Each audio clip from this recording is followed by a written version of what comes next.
தமிழகத்தில் கடந்த 10 ஆண்டில் 3 மடங்கு மது விற்பனை உயர்ந்துள்ளது. அதற்கு தகுந்தாற்போல் சாலை விபத்துகளும் 2 மடங்கு அதிகரித்துள்ளது.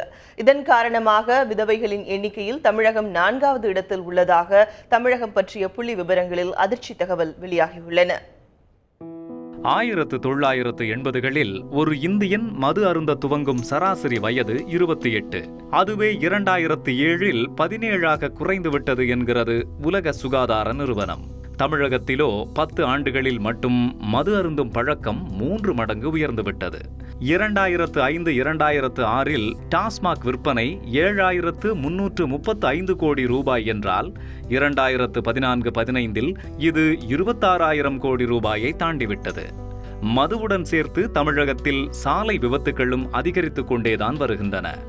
1993இல் 34,925ஆக இருந்த விபத்துகளின் எண்ணிக்கை 20 ஆண்டுகளில் 2 மடங்காகி 2014இல் 67,000ஐ தாண்டிவிட்டது.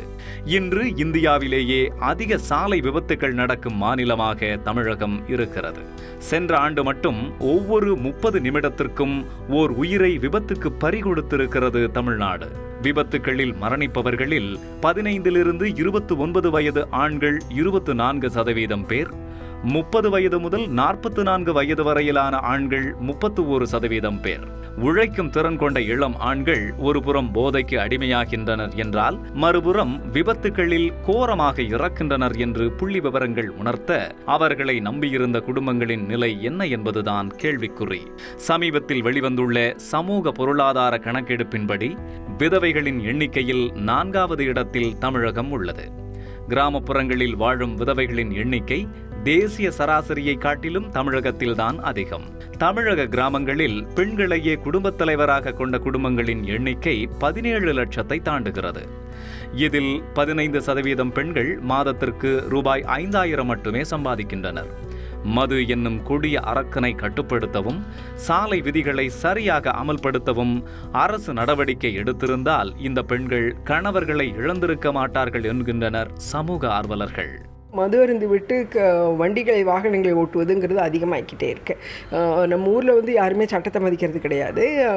மது அருந்திட்டு காவலர்களே கூட வண்டி ஓட்டுறதெல்லாம் நம்ம பார்க்குறோம். அதனால் அந்த மாதிரியாக ஓட்டும் பொழுது ரேஷன் நெக்லிஜென்ட் டிரைவிங்காக இருந்து அதுவும் நம்முடைய சாலைகளும் நல்ல முறையில் இல்லை.